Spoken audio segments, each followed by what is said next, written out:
Hello, world. I'm Doug Johnson. This is White Trash Talking. Okay, today I'm going to look at a new transportation system in Jakarta and a couple of the destinations where that system took my wife and myself recently. And, you know, I'm going to speak critically about Jakarta, but again, I want to remind viewers that I'm not in any way saying that Indonesia is inferior. In fact, the U.S. has many, many problems, and they're getting worse and worse. And I will spend time talking about that, but right now I'm focusing on Indonesia. And I've talked in the past about the problem on the streets, which is that the infrastructure is not very good in many places. There's a lot of shacks, no sidewalks. I covered that last time. There's street vendors, which is a good thing, but it's done a little bit perhaps too informally, and they're actually on the street in traffic sometimes. You have street scavengers that walk around with these rickshaw kind of things and collecting trash off the street.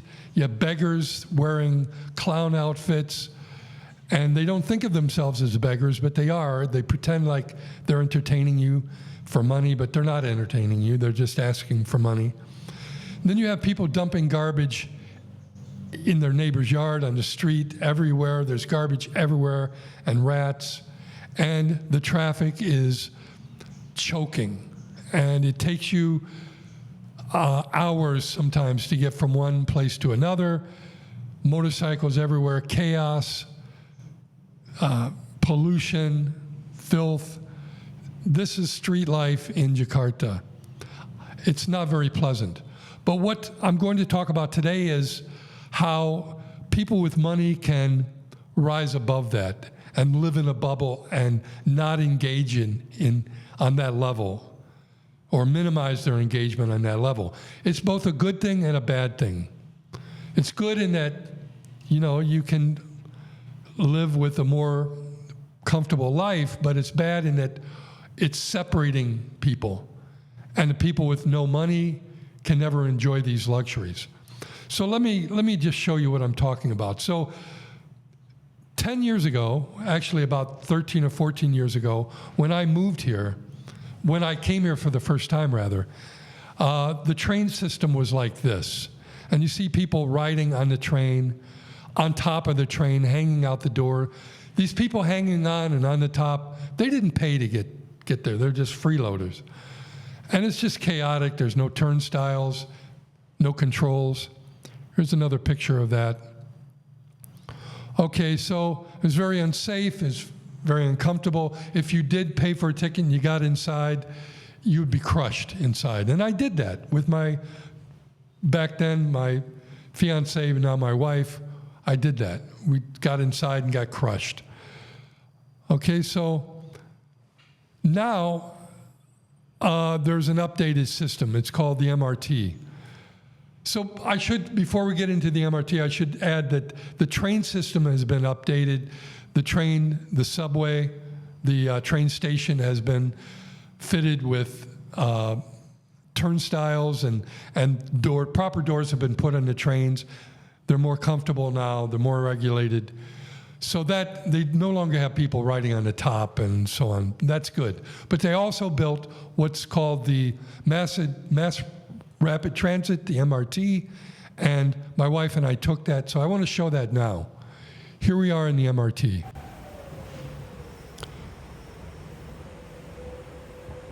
We're riding to the top, we're above the city. Very modern. You can see here it's scenic.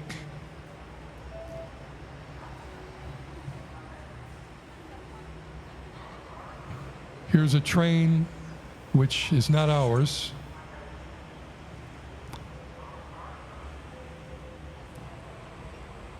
Okay, here comes our train.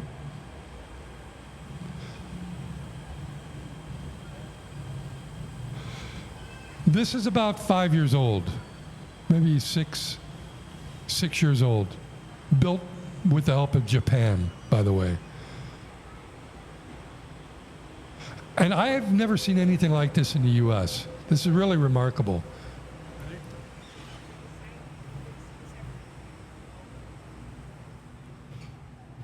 Okay, so inside it's air conditioned, very spacious, very comfortable,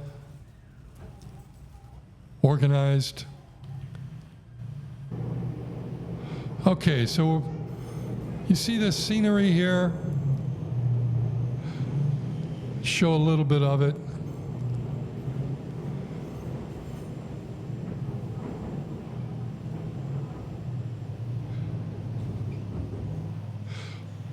What this reminds me of, actually, is an old Star Trek episode. This is a science fiction TV show in the US in the late 1960s. And there was an episode called The Cloud Minders. People of my generation would remember this, where you had people, cloud dwellers, living comfortably in the clouds with art, culture, and luxury. And then you had people on the surface who were miners and lived in, filth and dirt, and they were ignorant and deprived of all the luxuries of life. And this division is what I'm finding in Jakarta now. So the people on the street in Jakarta can't afford this ride. It's not that expensive, but it is out of range of the people on the street. And to cover this distance would take maybe 2 hours in thick, choking traffic. Yet I'm flying over the city here very comfortably,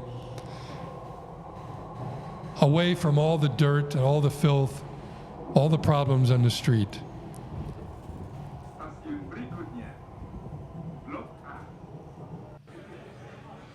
Okay, so this led us out at what was the area called the Old City, and we're in a place where the Dutch built some buildings, and I'm going to show you a little bit of the old Dutch architecture. These were the colonizers for like 400 years of Indonesia.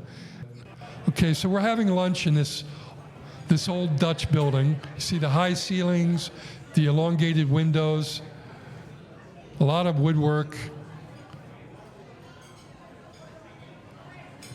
The lunch was excellent. And I'm going to walk you through the building just to show you a little bit of the architecture.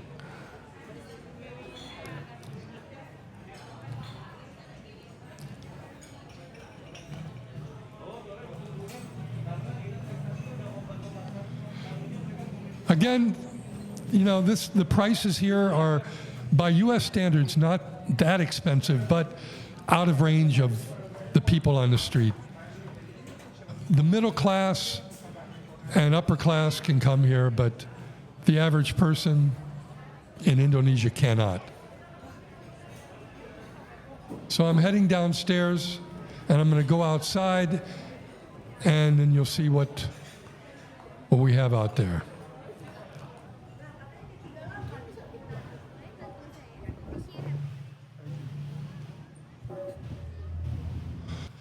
Okay, this was a collection, an area where there's a collection of Dutch buildings and this courtyard where a lot of tourists come and Indonesians. And I'll show you the different buildings in a second. But just to fill you in a little bit about the history. So the Dutch, as I told you, colonized Indonesia for 350, 400 years. And they built these remarkable buildings, which were admin buildings, offices, courts, the financial sector, military buildings, and so on. So yeah, you see the others, buildings around. It's beautiful.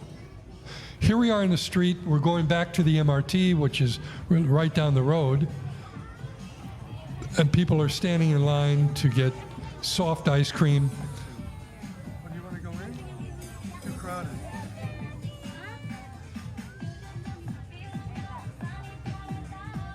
So now we're going to Block M, the Block M Mall, and it drops us off right at the door. We don't have to go outside. We have to go down to the street. It's like the Cloud City. Here we are going through the turnstile.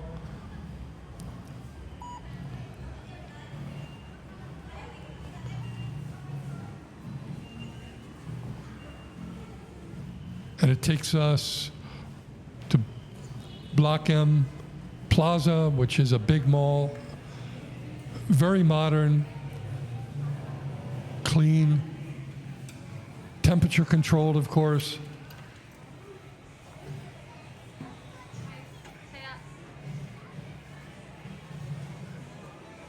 And it's filled with people.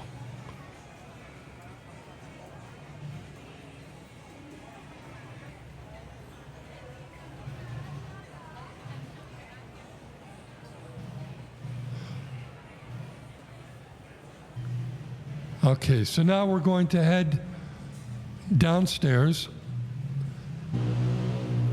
There's a lot of people down here. And we're heading to an important destination. Very important. And here we are. Baskin and Robbins. Yes, yes, important.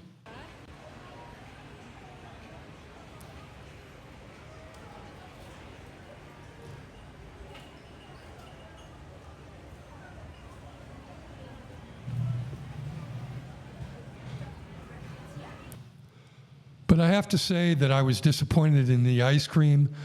The ice cream in the U.S., I think, is better, at least in this Baskin & Robbins chain. I don't know why, but it's really unimportant. My point in this episode is to show the stratified society and to show how people with money avoid the problems on the street. Okay, that's all I have.